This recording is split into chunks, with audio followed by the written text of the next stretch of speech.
Hey everybody, I have a special treat for you today. We have a video called Can I Salvage This Trainwreck by Gabriel Nassif on Channel Fireball.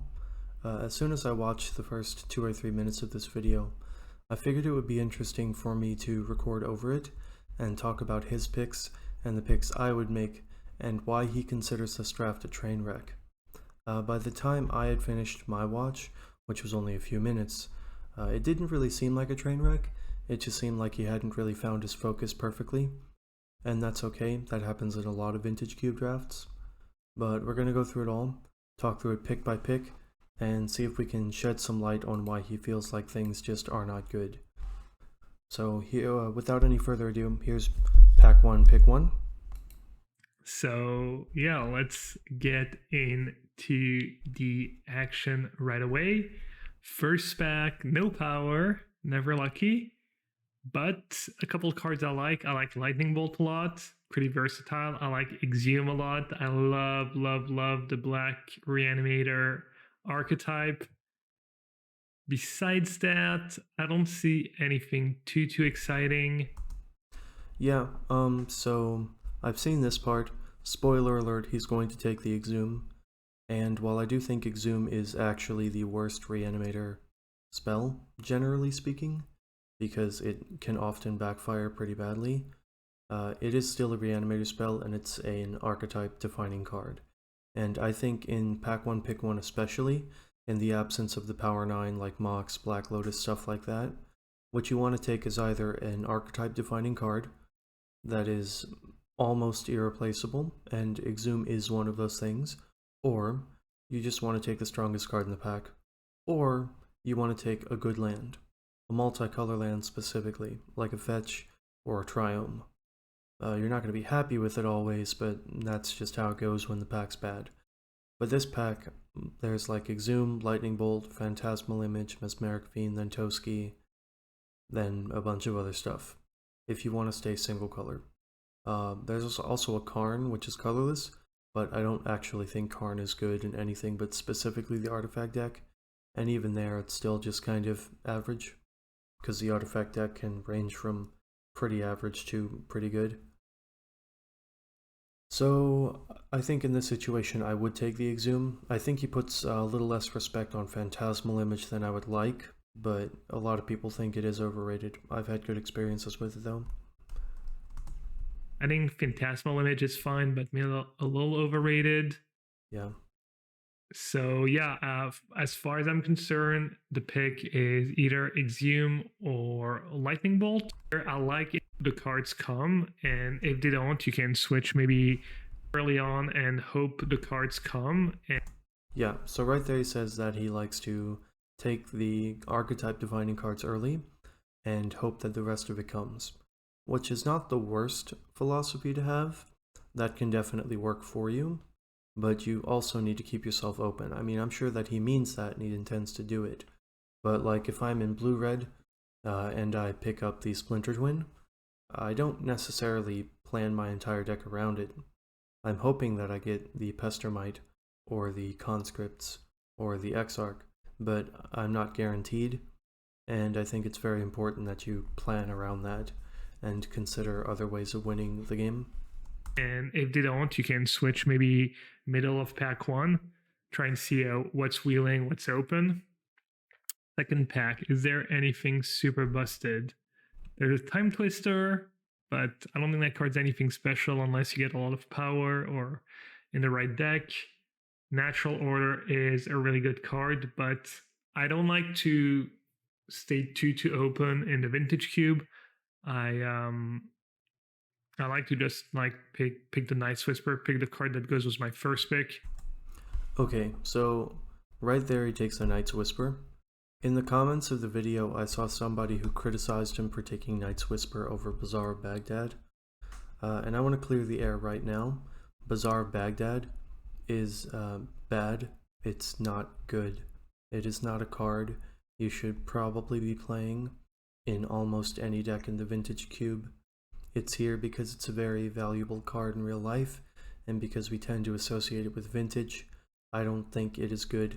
I think if you're playing this in your deck, Your deck is either so absurdly busted that you can afford to play this card without worrying, or, well, that's the only way I think you should have it in your deck, or you're just making your win percentage lower. The biggest problem is that it doesn't make mana. If it could make colorless mana, it might even be like good, really, really good even.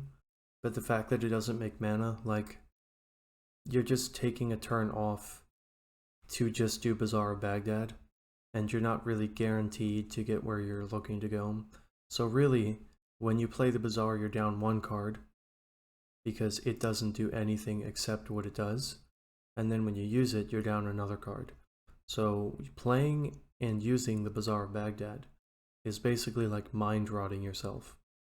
And it's cool if you're playing an all-in deck that has like Force of Will or something.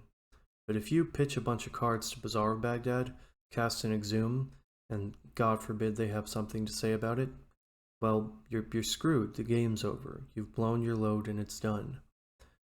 Night's Whisper is a much better card to follow up the Exhume, although I think there's also some respect that should be paid to Arid Mesa, Lava Claw Reaches, and Satoru Umezawa. Umezawa in particular, I think, is actually pretty solid for the Reanimator deck, because it is a way to sneak in your big things without having to pitch them to the yard and reanimate them.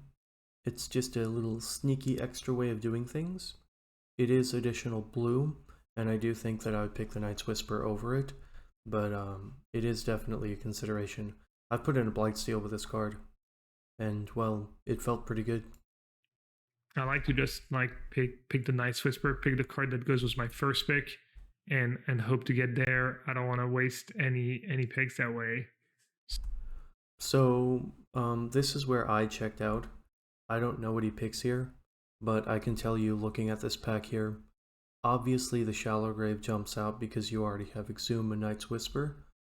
The problem is that Shallow Grave is one of the cards that is kind of headed in a different direction than Exhume. Shallow Grave, you specifically want to pitch like an Eldrazi or something, and then immediately get it back for the Annihilator. Exhume is more of, I want to put a big dumb thing into play, and I want to hopefully keep it there. If it dies, unfortunate, but your goal is to have the thing sit in play. Shallow Grave exiles the card at the beginning of the next end step. You're only going to get the one attack trigger, and it's also more restrictive in that it has to be the card that is on top of your graveyard. So it's a little more difficult to deal with. Shallow Grave is actually a card that plays very well in decks that are looking to do sneak attack and show and tell. Stuff like that. But let's see what he chooses. If he wants to stay open, he might consider the Windswept Heath, because black-white and black-green are both potential considerations. There's a lot of really good black-green cards in the cube for sure, like Maelstrom Pulse. But I'm pretty sure he's just going to take the Shallow Grave. So going to take Night's Whisper here. Next pack. Green does seem a little open. I think Omnixilus could maybe be good. My Night's Whisper is also a pretty flexible card, so I could take Stomp, Bone Crusher, Giant's pretty solid. I'd be a little wary to trying to move into green after passing a couple good green cards. So let's see. Windswept Heath is decent. I actually don't love Shallow Grave. I feel like Shallow Grave is a filler level kind of card, even in the Reanimator deck. I could see taking Stomp. I usually try to be mono black, but I don't mind splashing red or black in the deck. But yeah, it's kind of a tough pick. Nothing great in my colors. I think I might just pick the Bone Crusher Giant. So Bone Crusher is a very interesting pick there. I do think that it is definitely in the top 3 most powerful cards in the pack. Probably at number 1 if I'm being honest. But if you're going to take a red card, that's definitely the one. But I'm surprised that he took it over Shallow Grave. Considering what Shalograve does, I think for his style of reanimator deck that he likes, it is better to take the Bone Crusher over it. But you can still play Shalograve in those decks, it's just not as good. Like if you Shalograve in a Grizzlebrand, you do get the attack, you might gain the life, and you will be able to draw some cards if you want to. But so far this doesn't look like a train wreck. So far it looks like he's taken 3 solid cards. Alright. This pack is a little bit more difficult. There's a Nighthawk Scavenger, which is a fine enough card, I guess, but it's a little bit on the costly side, and it doesn't really do enough against the decks that you really want it against, like mono red, mono white, because at the end of the day it does just get removed by any random removal spell. It gets pinged by lightning bolt, gets shot down by Mizium mortars, stuff like that. In this pack, I think what he is going to end up taking, if I had to guess, would be Mirror Battlesphere, with a nod to Mizium mortars. Mizium mortars is a removal spell that has an extra mode, and it teams up well with the Bone Crusher Giant to keep aggression off your back while you're trying to do reanimation strategies. Mirror Battlesphere is a potential reanimator target, and also just randomly like a Miser's castable card, and if you end up in red, you can also do some stuff with Goblin Welder. Now the cards in the pack that I think he should definitely try to avoid, Oracle of Moldiah, he already passed up on a lot of green stuff. I would really be surprised if that was a good pick here. Garrick, I've just not really been impressed with Garrick. Gilded Lotus, I think Gilded Lotus just sucks. Dark Depths, I don't think Dark Depths is consistent enough. I think it's fine, but the problem is, I don't think the Merit Lage token actually has enough protection. Pretty sure it just folds to a whole bunch of different things in the cube. And when you base your entire strategy around it and it folds to that many things, there's usually bound to be a problem. Right. He should also obviously try to avoid Ravages of War. Ravages of War is a trap for all but a couple of decks in the format. This is looking a little grim. Rarely that you're actually getting cut. But yeah, this is tough. I took a Bone Crusher. I passed Bolt. Maybe that red pick was actually not the greatest. Let's see. Let's see. So he's a little contested about how he feels about the Bone Crusher Giant. I think the Bone Crusher Giant was a perfectly defensible pick, and I don't know what he would have picked instead. So I don't know what he's, upset about. Any build around cards. I could take Ravages of War and just audible into mono white. I think that's not a bad strat when you feel like the first 5-6 picks are not that great, things are not going well. You can just audible into one of the mono white, mono black, mono red decks, all the monocolor decks. No. You can do that, but the problem is that the cube is getting to the point where there's a lot of just good cards that are getting passed around. Like, I have seen decks that are not mono black play Nighthawk Scavenger. I've seen decks that are not mono red play Ragavan. Definitely you're going to see Bone Crusher Giant in basically any deck that can cast it if they have it.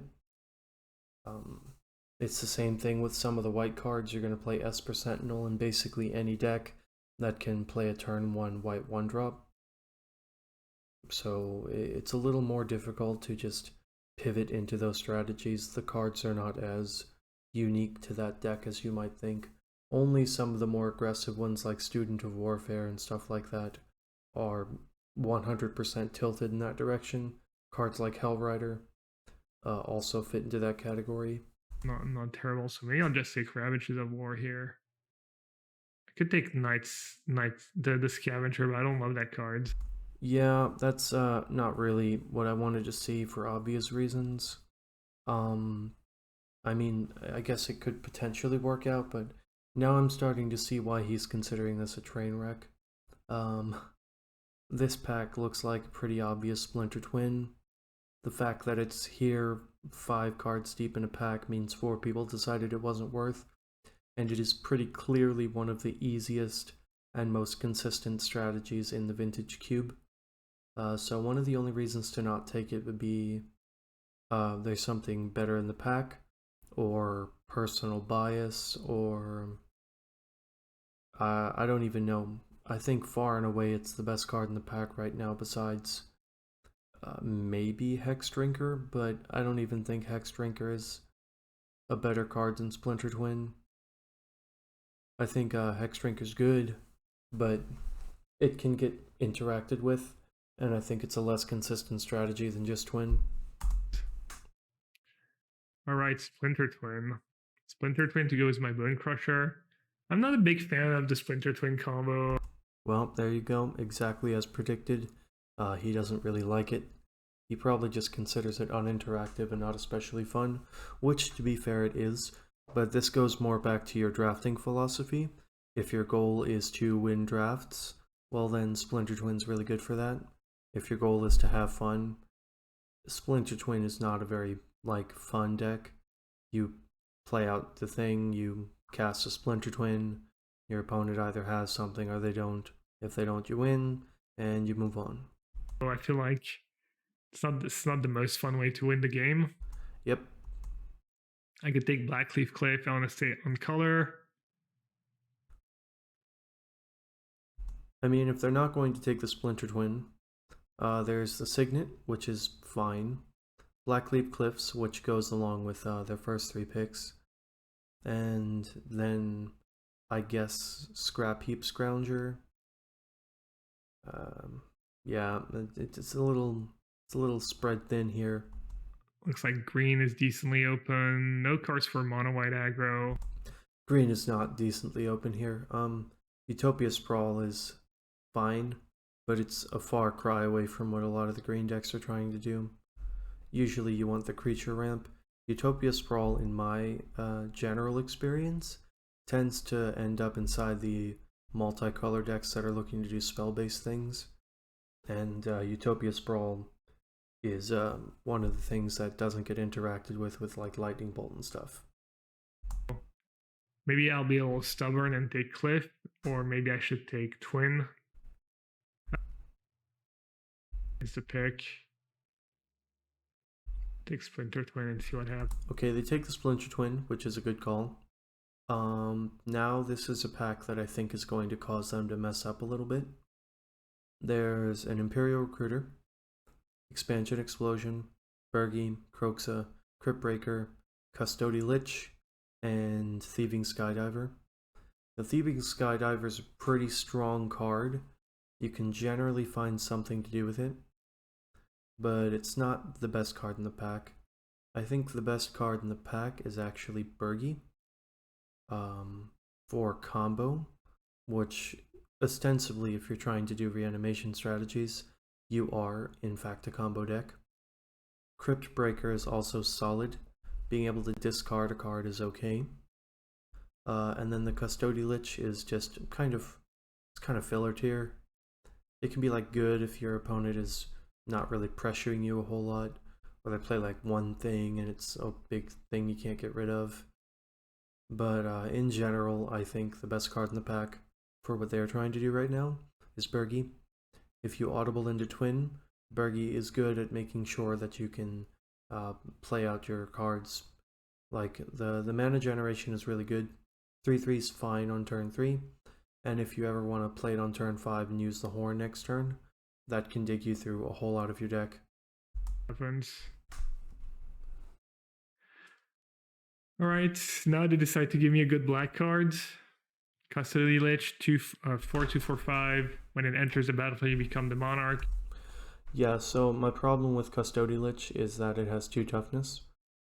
The decks that it is best against are control style decks, and this is good against them, but against aggro, this is just a 5-drop skin render that maybe you don't lose the Monarch the turn after you cast it, but more than likely you will.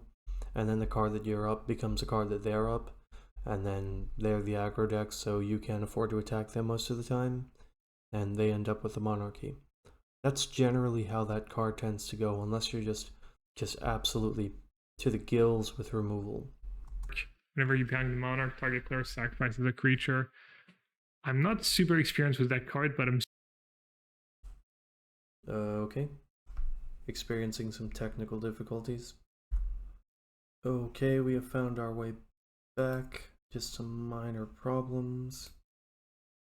with that card, but I'm assuming it's good. The monarch cards are usually pretty good. There's Croc Saga could be kind of cool. Bergie, not really. Recruiter, I guess with Splinter Twin, I just have to take Recruiter and see what happens. Okay, so going with the Recruiter is, well, it's interesting to say the least. I think it is a fine pick if you're doing the Splinter Twin. And I think with some of the cards that you're going to end up with inside of Black-Red, it's not bad. But I think Bergie is just a better card on average. Now in this pack, I have no idea what he's going to go with, but one of the obvious ones is Fatal Push and then Infernal Grasp. If you don't think that your life total is going to be going low, Infernal Grasp is obviously good, and I think it probably is just better than Fatal Push some amount of the time. But I think if you're playing Black-Red specifically, Infernal Grasp is a better card, because you can pick up like Shock and Lightning Bolt and Firebolt, stuff like that to deal with the tiny things. What you need to be able to deal with is big stuff, big giant uncastables that your opponent cheats into play and stuff like that. Like Hydroid Krasis and a bunch of nonsense like that. Now what I would not like to see them take here is obviously Monastery Swiftspear, Mana Flare, Jetmir's Garden, Selfless Spirit. Those cards aren't doing anything. I don't think taking the Selfless Spirit, especially here, with just the Ravages of War, is even close to a correct pick. And I also don't think Swiftspear is really the pick here. I think this deck is not nearly aggressive enough. Like, you're casting like Exhume, Night's Whisper.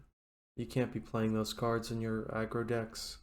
Most of the time, you need a very high creature count, and those are not the kinds of non-creature spells you generally want to be making time to cast. Fatal Push and Grass in black, Swiftspear. So, to clarify, my pick is Grasp. I did pass Bolt and Incinerate, so taking the Swiftspear is kind of sketchy. But none of these cards go really well in Splinter Twin. I could take Ragdos Signet, but if I end up red-black, if I do end up black, I don't really care much for Signets in these decks. Maybe just like red-black. I don't really care too much for Signets in general. I think lately my valuation on the Signets has been that they're a little slow, and there's a lot of decks in the format that just are ready to punish you for casting them, especially if you're playing against any kind of deck that's aggressive. Like, you play out this, you don't have a way to cast a turn 2 counterspell, you don't have a way to leave up your removal. And one of the easiest ways to lose in this format is stumbling and doing a bunch of do-nothings against decks that just get underneath you. Mid-range good stuff, I guess. In which case, Fatal Push is good. This is a tough pick. I guess I'll just take the Signet. That's fair. I mean, I think given the circumstances, it's a defensible pick. It's not really what I would have been super duper happy with, but it's fine. Now this is a pack where I think he really starts to probably consider this draft a train wreck. Skyclave Shade is a medium card at the very best of times. It doesn't really do anything unless you're absolutely beating down. And this deck is pretty far away from a beatdown deck right now. We have like Imperial Recruiter, Rakdos Signet, Exhume, Night's Whisper. Just not really something that's going to be throwing damage at the opponent's life total. And then the only other cards in the pack are like absolutely uncastable nonsense. And sometimes that's going to happen, but when that does happen, you just have to remember sometimes the pack is bad. Like, there is another problem with this pack. It's not that there's nothing for him, it's that there's just nothing in the pack. Swift Reconfiguration is a mono white card, and it's not even an especially good mono white card, it's fine. There's a lot of cards in the format that have more text than just their power and toughness, so turning it into a vehicle that you have to crew 5 for doesn't always just deal with the creature. It often can just leave you wanting pretty bad. Like, you would never do that to a Tide Hollow Sculler, because then you just lose your card forever.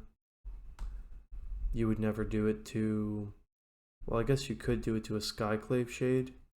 It's one of the only ways to slow it down, but against mono white, they're never doing that anyway, because they're just going to be attacking you. They don't care that this can't block, and that it's going to be attacking them. They'll definitely win the race. Like, the best card in the pack is Opposition, but they're so far away from an Opposition deck, and a lot of decks in this format are not Opposition decks. Then there's Tide Hollow Sculler, and then everything else. Like Past in Flames for Storm, these lands that are kind of dependent on being one or two colors that he doesn't seem to be. I think the most defensible pick in this pack is Inspiring Vantage, because there is a chance that he can splash some white cards. Shade is okay. Shade. I think Shade is a fine card. Okay, well, I mean, obviously I disagree with that one, but since we're back inside of this pack, Karn is colorless and is a card, but I don't think it's good. I think Mesmeric Fiend is a pretty obvious take here. It's pretty interesting that the Eternal Witness, Knight of Autumn, and Toski wield. I don't think a lot of people like Eternal Witness right now. I see it wheeling all the time. Knight of Autumn also is a little bit awkward, because a lot of those green decks are leaning towards black or blue, and it leaves you pretty open to get this like last pick when it's really difficult to do anything with it, because there's not often a lot of blue-white, or rather green-white decks out there. There's not like a Voice of Resurgence in the format or anything. Then there's Toski, which I think is heavily undervalued. I think this card can just get there pretty often, especially in the decks that have a lot of low creature ramp. Like, if you find a way to play this on like turn 3 and attack with your Mana Dork into some do-nothing Storm deck, you're going to draw some cards. And you're going to draw a lot of cards off this card if you do that. But obviously, Mez Fiend is the perfect pick here. It's just a good card. I think it is easily the best card in the pack currently for Gabriel Nassif. Being tabled, so I'm not even sure black is not open. Karn is up gas. Take the Karn. They take the Karn in the interest of staying open, I suppose. But the problem is Karn is not that good of a card. Guess I'll take the Karn. I think taking the Karn there was one way to make this a bit of a train wreck. Mez Fiend going all the way back around does tend to signal, since it's necessarily better than almost every card in the pack, that black is at least a little bit open.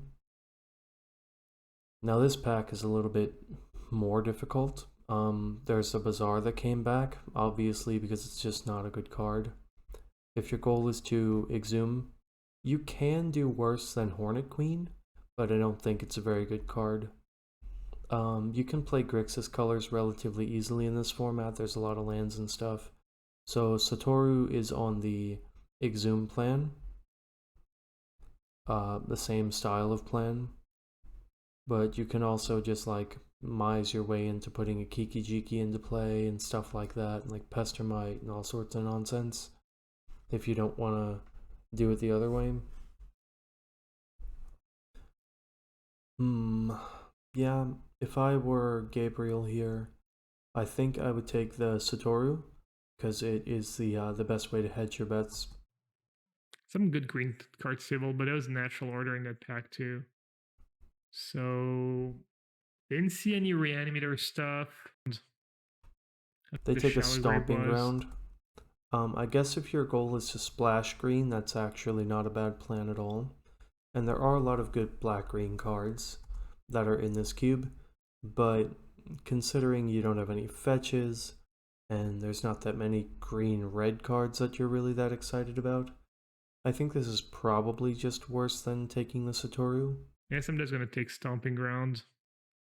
I'd rather... Although I say that and a Raging Ravine comes back, Plow Under is fine if you have a lot of mana. Maelstrom Pulse is one of the reasons that Stomping Ground would be good. If I were Gabriel here, I would take the Maelstrom Pulse. Or start was the fixing, and if I'm going to splash green, could take Exploration. I could be the land deck. This is kind of a train wreck though. Could splash the Pulse. There is a consideration that if your goal is to splash green, you should probably be taking the land. But right now, with just Stomping Ground, and no actual promise that you're going to see any green cards come back to you in the second pack, I think Maelstrom Pulse is better. The land deck was no lands. Because if you're going to be in the green, I like having this card immediately. Just Junt. A good call. Now we have a Garruk Relentless, Dark Depths, Gilded Drake, and Nighthawk Scavenger. The way that things are looking now, especially with regards to potentially having like 3 colors of mana in your deck, I think Dark Depths is way too risky. I think people do not value Gilded Drake nearly enough. I think it's an extremely powerful card, and I've gotten some goofy stuff out of it. I had someone tinker Blightsteel, and then I took it with Gilded Drake, and that felt pretty okay. And that's just one example. Usually can find something to take, and them having a 3/3 is often so marginal when you consider the things that you could take. Like, I've taken Consecrated Sphinx, I've taken Blightsteel, as I mentioned earlier. I've taken a Show and Tell Eldrazi before. That felt pretty good. But I think they're just going to take the Garruk. I don't think they're going to take the Nighthawk Scavenger. It's double black and it's not that good of a card. The story of a train wreck. Dark Depths combo. Someone played the Dark Depths combo against me. It was like surprisingly effective. I'll take Dark Depth. An interesting strategy. Obviously, I don't really think it was a good one, but I guess if they mize their way into Thespian Stage, Vesuva, or I guess there is the Vampire Hex Mage. Maybe it'll be worth it. That's some potential. I'll take. Okay, so Scrap Heap Scrounger I think is obviously worse than Utopia Sprawl right here. One problem is that Scrap Heap Scrounger doesn't really do anything for the archetype you're in besides be a 3/2, and that's just not good. Utopia Sprawl, if you're going to end up splashing green, not only is going to make your deck, it's going to make your deck better and more consistent, especially if you're on the Dark Depths plan, because that actively takes away from your colored sources. Scrap Heap Scrounger is just not a very good card. I've seen it do okay enough things in aggro decks, but I don't think it's something that you want to play in a deck like this. Scrounger. I mean, I guess. Okay, so Custody Lich and Crypt Breaker come back. As much as I think Crypt Breaker's fun, I think Custody Lich is the appropriate play. Black, I guess. I mean, I think black's probably just open. Mountain Forest Plains. Yeah, that is a Mountain Forest, so that's another point in favor of the green splash. Those 2 cards saved out the Lich and the Crypt Breaker. Maybe it was just nothing in black, and I got really unlucky. No, this is a pack where I think if you're not careful, you just start waffling all the time and start making picks that just are not defensible. Like, in this pack specifically, the red cards are not good. Just Grim Lavamancer. And that's not that good of a card, it's fine. Can't really take a blue card here, so it's between probably black and green. Prime Time is a fine thing to get back with Exhume. I think it's definitely a good card. Then there's Questing Beast. And I'll be real, Questing Beast is far and away one of the most impressive cards in the format. There are situations that you did not think you could get out of that Questing Beast will get you out of, like killing a Progenitus. It turns out damage dealt by creatures you control can't be prevented with a Death Touch creature. Does in fact kill Progenitus, and I won a draft that way, or at least a game and a draft. I think that video is already up. But I think it's between the Questing Beast and the Primetime, and I am on Questing Beast.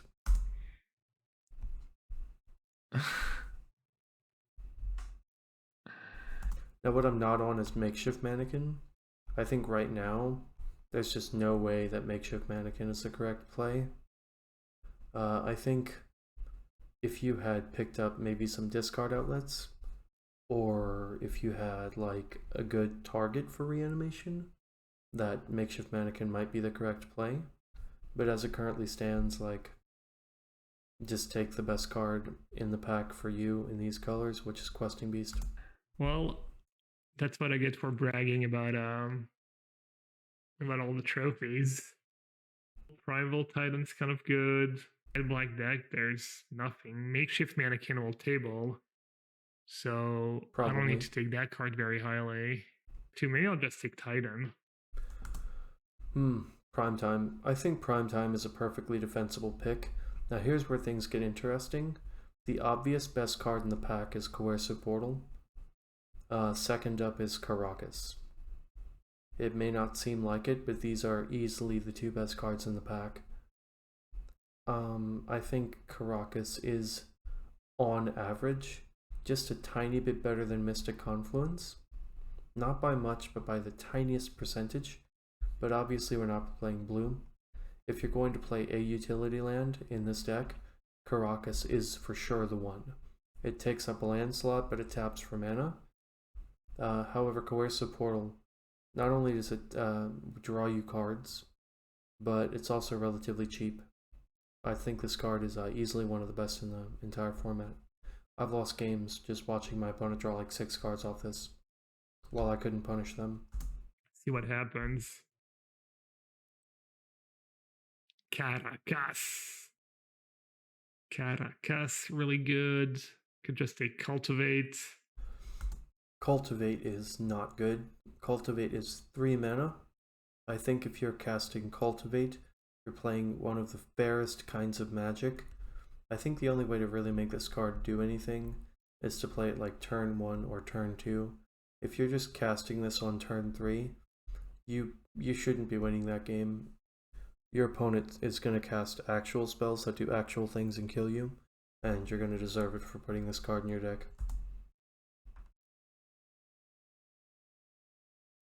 Collective Brutality could still be good.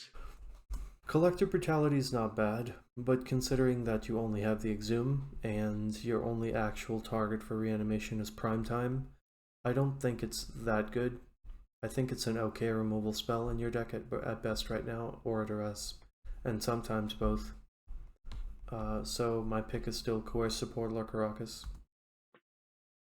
I feel like Brutality might tail low. I'll take Cultivate. Oof, they go for Cultivate. Okay, so look, I know Gabriel Nassif is a intelligent man. I know he's not stupid. And I know that at the end of the day, this is a draft that has the goal of being fun. But taking the Cultivate there is not good. You're better off just taking a better card and just cutting a color out of your deck.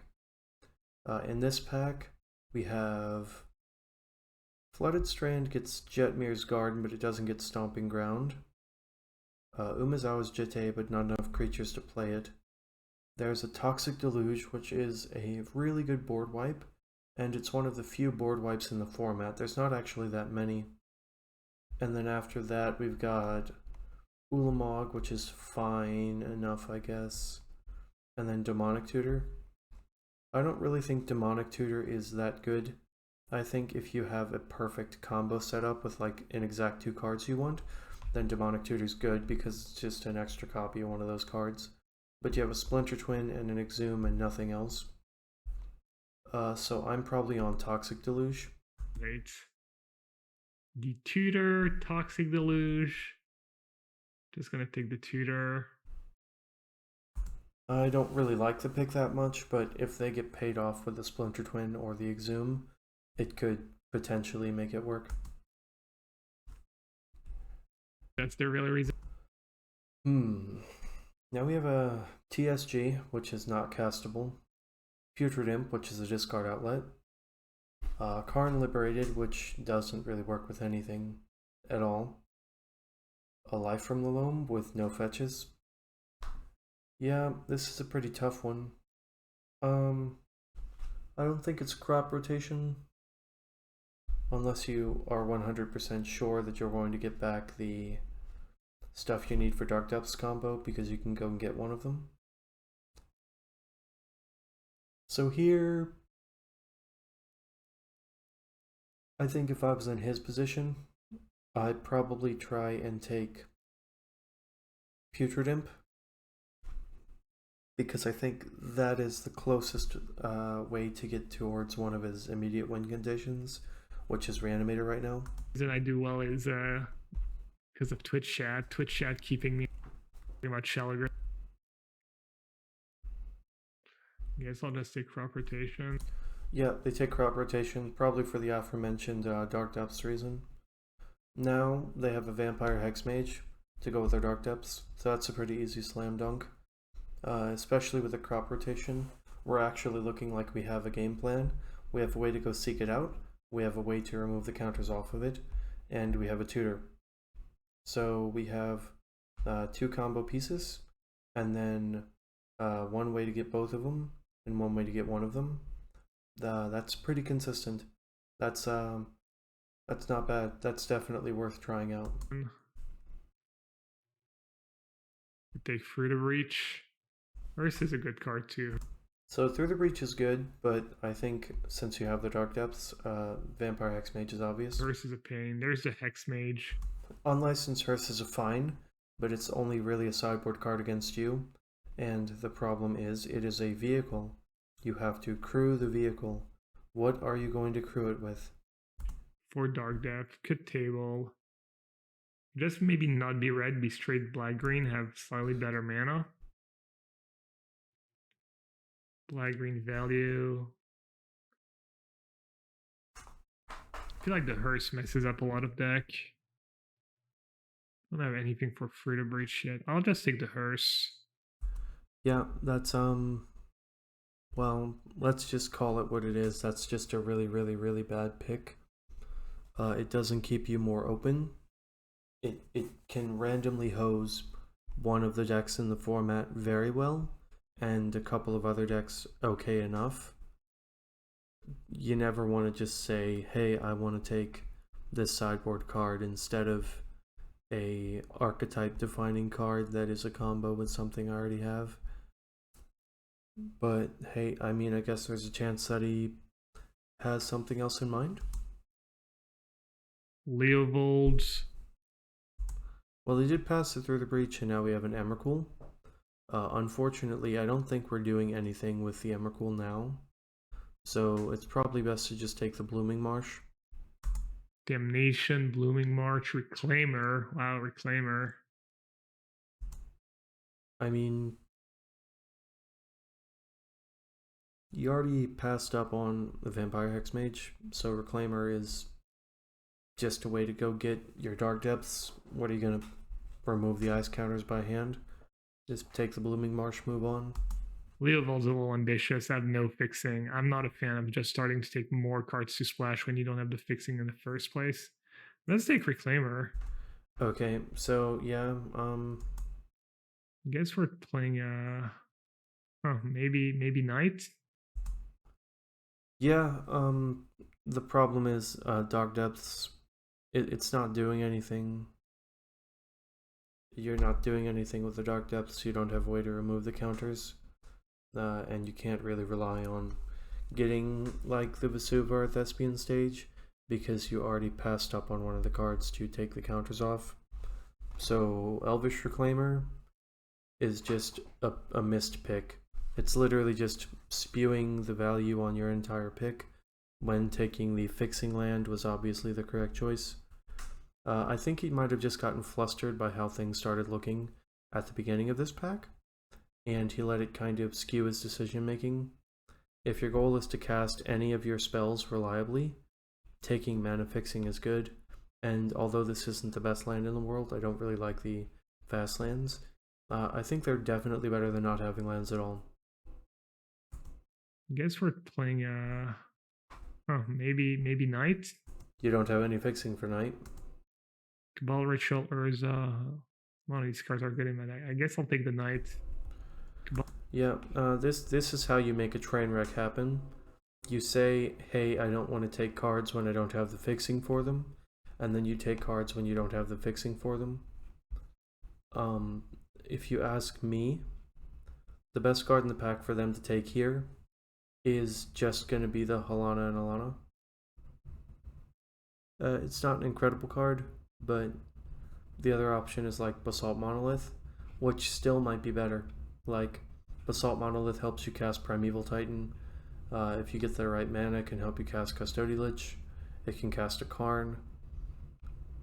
There are definitely uses for it, but Knight of the Reliquary, I can almost guarantee that this card is not going to make the play. Cabal Ritual Urza. Now we have a Grist, and Grist is far and away the best card in the pack for this deck if you ask me. You're already a bit congested at the 4-drop slot. I don't think there's a reason to throw additional stuff at it. Grist, however, is a removal spell, as well as just a thing that generates creatures each turn. So I'm pretty happy with that. In white here. There's also a Sacred Foundry, and I think they might get tempted to play it. I think that'd be a really, really bad choice. I think Huntmaster is also a pretty bad choice. Grist. Grist. Grist,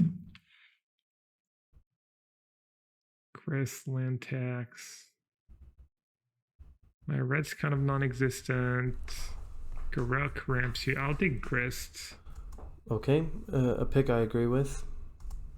I don't. Okay, so now we have Bloodghast, Hangerback Walker, Witherbloom Command. Witherbloom Command is actually good. Getting one of those little permanents destroyed is solid. And milling 3 cards and return a land card from your graveyard to your hand is good. I think generally speaking you can do those 2 things early enough in the game for it to matter. Get your next land drop and kill some kind of Signet or Mox or something. What I would not like to see is them take like Skyclave Apparition or something, just an absolute uncastable. I don't think it's busted or anything if you don't have the specific cards to go with it, but it might be good. Witherbloom Command kind of as well as the... Easy right there. Glad they went with the pick that was obviously correct. Now we have Tundra, Time Warp, and some cards that are not getting cast. Hexproof from monocolored. If you cast a multicolor spell, you get a 4/4. But it's also a 3 mana 3/1. And your fixing is basically 0. I think Tundra is the correct pick. If your goal is to ever cast these white cards, having something that you can fetch with certain duels would be a good plan. Either that or Concealed Courtyard, because it is, well, a black source that is also a white source. Simple as. The Dark Depth archetype. Concealed Courtyard, if I do end up playing... Good call. I agree with that one. Knight. Or Shard's kind of a sideboard card. Wandering Emperor. I think I'm going to take the Aura Shard as a sideboard card. Double white looking rough right now. Okay, now we have Life from the Loam, Putrid Imp, Disenchant. At this stage of the game, going into pack 3, I'm actually not a fan of the Disenchant, since you already have Witherbloom Command, Maelstrom Pulse, and Aura Shards. So I think the Putrid Imp is the pretty obvious pick. Not sure if anyone's still following this draft. You're still here. Thank you. Appreciate it. Yeah, that's a Life from the Loam, but you don't have anything to loam. You don't have fetch lands. You're just kind of hoping that you put lands in the graveyard at some point. Now there's a Nissa and a Kitchen Finks. I'll be real, I'm not very impressed with Nissa at all. I think it's a filler level card. I think Kitchen Finks is a really good sideboard card, and for that reason I take the Finks here and just shove it in the board. Dude, is a Vampire Hexmage really not going to table? This is just basic force, right? Not so great. I like Parallax Wave, but I don't think it's the greatest deck for it. Maybe just Kitchen Finks. Okay, good call. Hex Mage. Did someone really take Hex Mage? Maybe they took the Hex Mage, they saw Dark Depth, they passed it, and then they saw Hex Mage. That is a very real consideration. You always have to remember that if you're playing some kind of combo deck, your opponents at the draft table can just take that card, thinking that they'll get the same combo that you're looking for. It happens with Twin all the time, and that's how you end up with like value Twin decks where you're just putting a Splinter Twin on some random thing. But it also happens with like Reanimator and stuff. That's why you end up seeing like Shallow Grave and Exhume and Necromancy and decks that are just putting like 4 and 5 drops into play. Well, this is an uncastable card, Leovold here, and Elspeth is not seeing any play. Not really interested in playing that one if I'm Gabriel here. So I just take the Leovold and remove it from circulation, if you will. And yeah, wow, Leovold's still in the pack, but not Hex Mage. I guess I could play 4 colors if I get a little lucky with fetch lands and whatnot. Well, that's pretty ambitious, a pretty big ask to get all the proper lands to make this 4-color deck work. I think that would require like a perfect confluence of both picks and opportunity, and that generally just does not happen. Usually I'm having to pick the lands all throughout all 3 of my packs, not just like waffle around and then in the 3rd pack suddenly pick like 8 of them. Splash a Knight, splash a Leovold.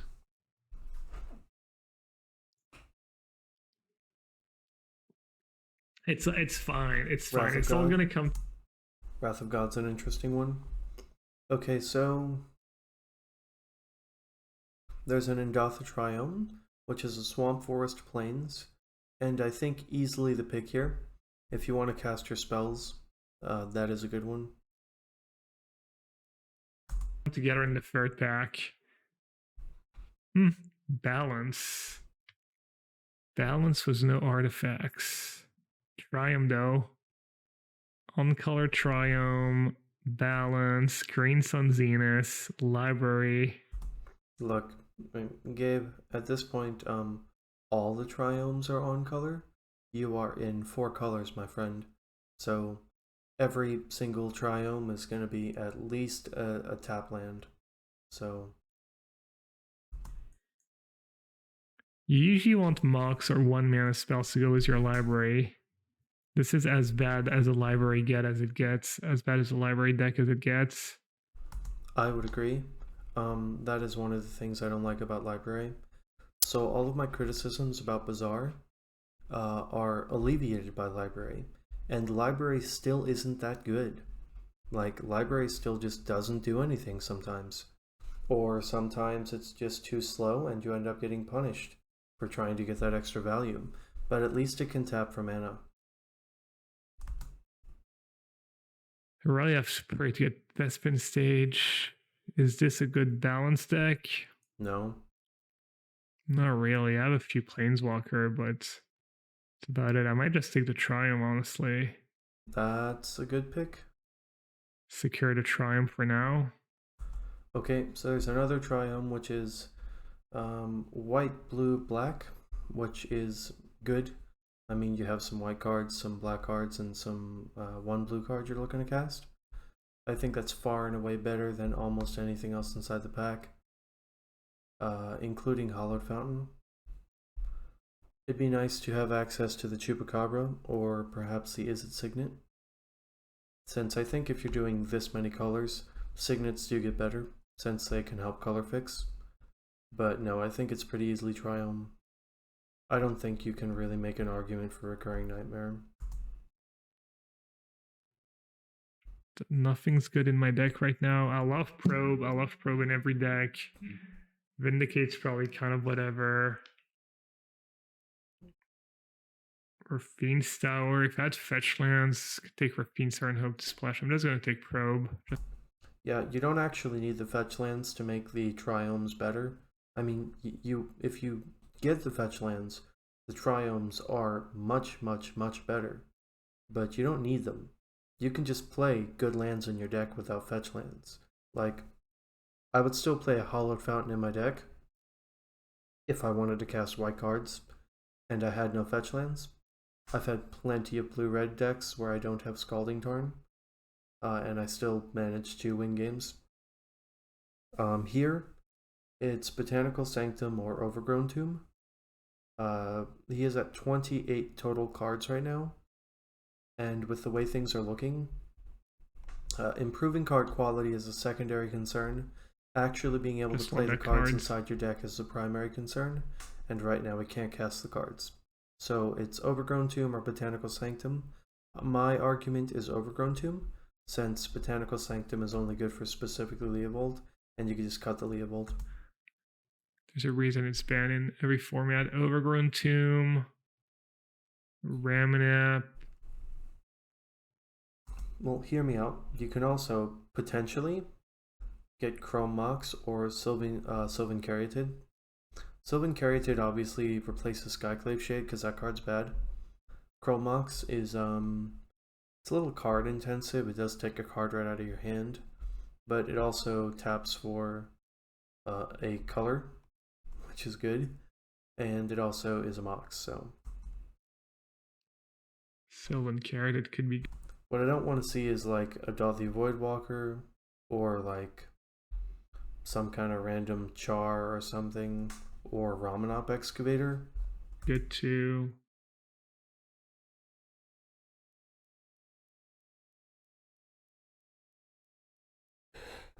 What a freaking nightmare.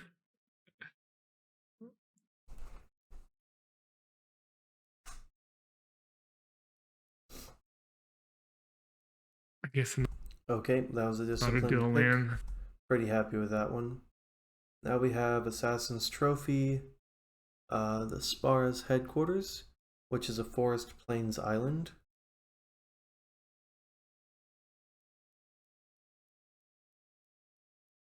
And a Forest Plains island is perfectly on plan, so I like it. At least I'll have semi-decent mana. Like, you don't really always want to play 3 Triomes, but like, you can survive. The important thing is being able to cast your cards. Elf. Elf. Elf's not good. Elf into Grist. Not a fan of Assassin's Trophy. Elf is fine. Bird's not going to be good. First is like, so the problem with Elf is it only taps for green. And what is the most green intensive thing you have going on? Like Prime Time. Lana Worlds is just not good. You also need duels to cast like any of this stuff on turn 3. Otherwise you'll have like green and then something else. Okay, I'm just going to take the Elf. Oof, not gonna lie, pretty disappointed with that one. I think even Creeping Tar Pit has a better chance of actually being good for the deck. This is okay, I'm just going to take the Elf. Now it's a choice between... this is tough. Circle of Dreams Druid is obviously unplayable. Niv Mizzet can only grab you 1, 2 cards. 2 exact cards. Like, color combinations rather. So I think in this instance, a Reclamation Sage is the correct play. My rationale being that it is a single color, easy to cast 3 that is interactive with what your opponent is doing and does not rely too heavily on you having a bunch of different colors of mana or a specific deck construction. Urza Saga was no 1 mana artifact. Cool. Urza Saga is pretty clearly just not a playable card here. You do not have the mana base for it. Reclamation Sage is okay. I think I'm just going to take Dark Confidant. I think Dark Confidant is okay. I think it's defensible enough. This isn't an extremely high curve deck, so I can see how it's definitely better than some other cards. Now we see a Thespian Stage, which is very, very lucky and fortunate. This is still a bit of a train wreck, mostly because of some key card choices that were just not good. But I think this is fine.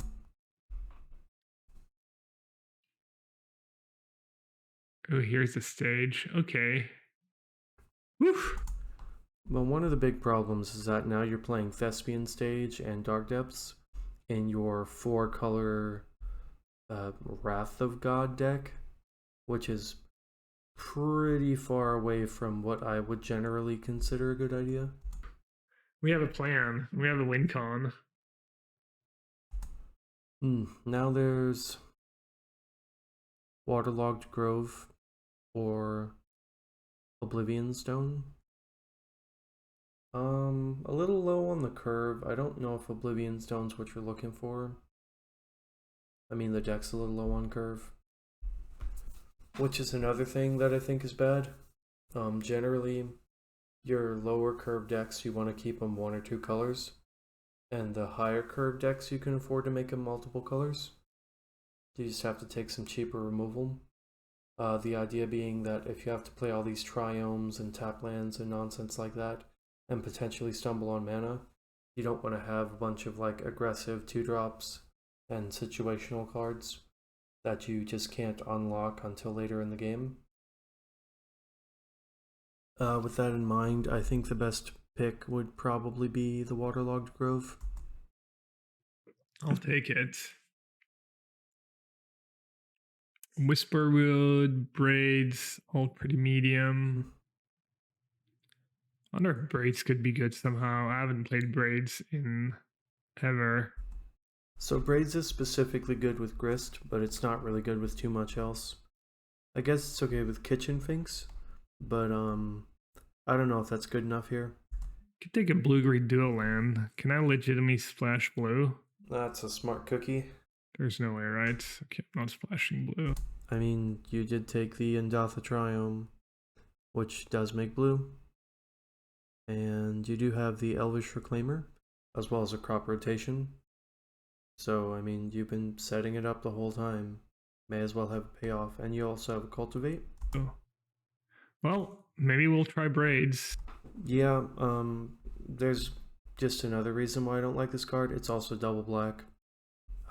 Obviously, when you're going for a multicolor strategy like this and you don't have a lot of lands, having double pips inside of a card's cost is a great way to make it just much more difficult for you to play.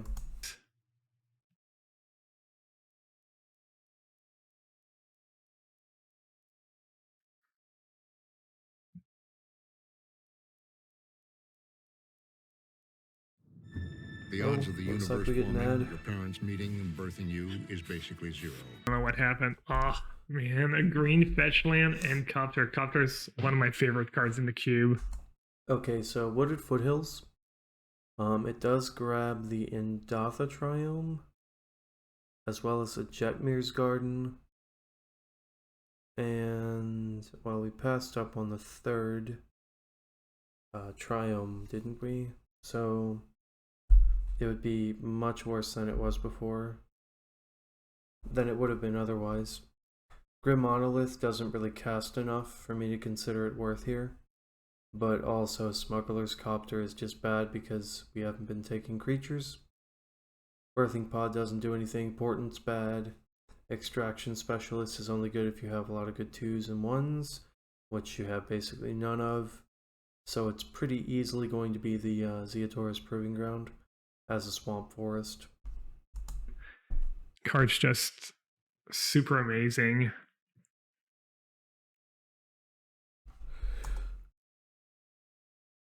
So, Smuggler's Copter, Llanowar Elves, Elvish Reclaimer, Skyclave Shade Dark Confidant, then some stuff at 3. That's hard to cast. I think it is a good card, but I don't really know if you have enough stuff to make it work. I'm still on land if you ask me. Kinda take fetch land though.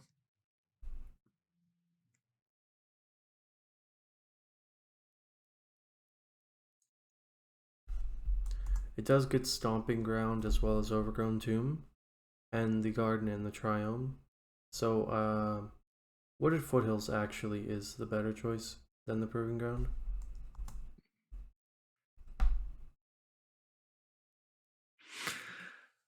Gotta be reasonable. Well, they made a good choice there. Now here's where we're going to see if they have a really, really good sense of what their cards do or not.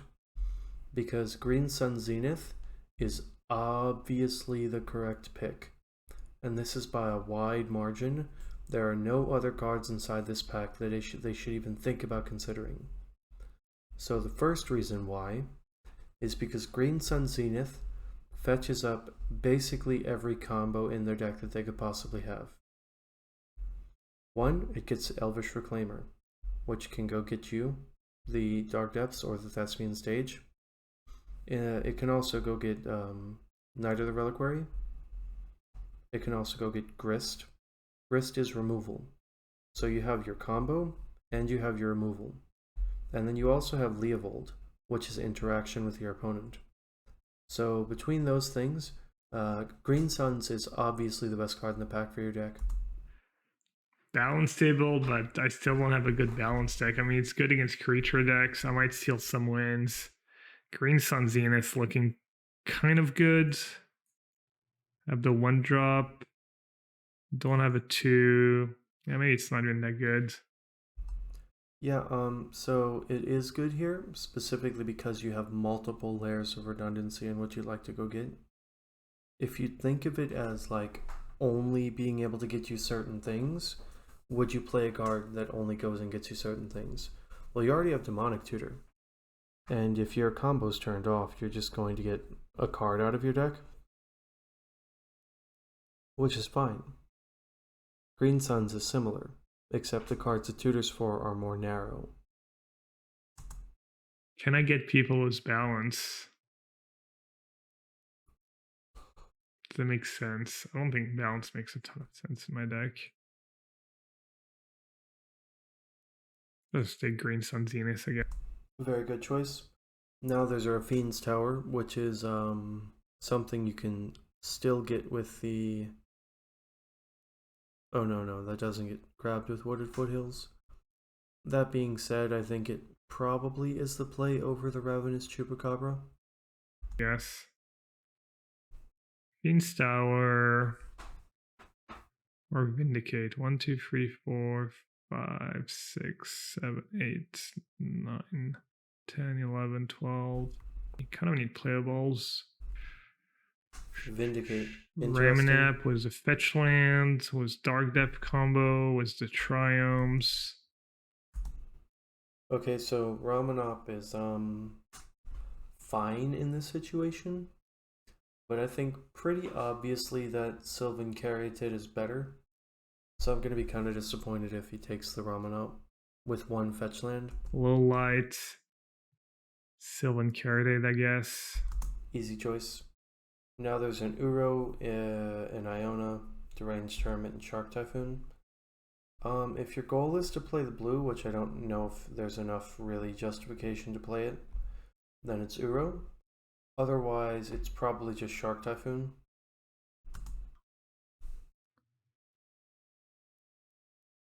Iona, just Hermit beatdowns. This is... Hermit's not good. Hermit's fine in mono green if you have like specifically Circle of Dreams, Druid, or Gaia's Cradle. But the problem is there are a lot of situations where your 5 mana 1/1 gets killed, and then you have a bunch of squirrels that you lined up to make attacks or blocks that are now much much worse. God forbid you pay 10 mana into this thing. It's just brutal. I mean, at this point, I guess you're kind of obligated to play the Niv Mizzet, and you've resigned yourself to the fact that this deck is just a total mess. This is not good. Showdown of the Scalds or Carrion Feeder? I think it's pretty obviously Showdown. Showdown's actually a good card, Carrion Feeder's not. This deck is a Whisperwood Elemental. Whisperwood I think is better than Deranged Hermit. huge yikes. If I win with this deck... Well, that's the drafting portion. So we're going to go ahead and skip ahead now. We've actually spent a whole lot more time than I was looking to on the drafting portion, more than an hour. We're just going to zip around a little bit. And yeah, this looks interesting enough. All rider. Just dead on board. Yeah, that game went about as expected. Nothing. I Yep. had a pretty good draw. Concede game. I'd Go to the turn 4 second combo. game. Turn to hearse into. That doesn't look well. Went Yeah. just dead on board. Merit Fuck Lage it. facing down a whole bunch of stuff. NFL Plus is here, bringing you live out-of-market preseason games. Nice. Yeah, 1, 2, 3, 4, Master 5, Mike to 6, tap it 7. down. Yeah. that is pretty funny. All Yeah. right. That's a B. That's one of the dangers of facing off against any kind of blue-red deck. Like, even if you have something like a Merit Lage, you're not guaranteed to even have it work. Beating. That was an absolute beating. Yeah, they played some cards, but it doesn't really look like they did enough. Like, they just played a bunch of creatures and attacked.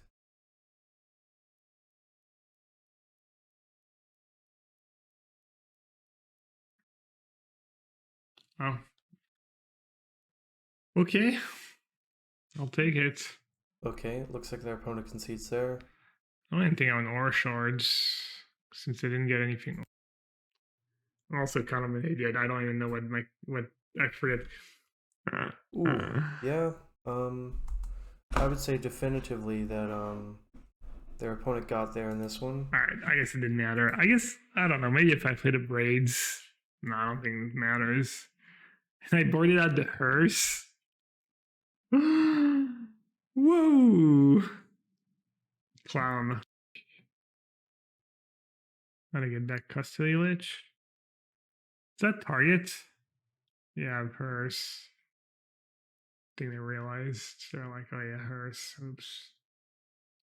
Okay, so they win a match, second match, based on the sideboard card in the third game.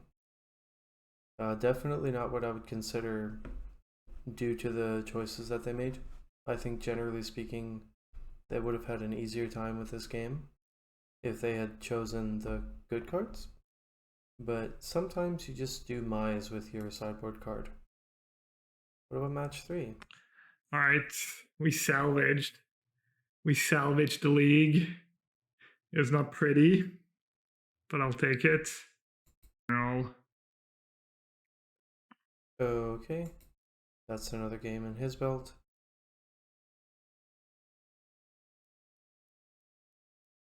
It looks like 2-1.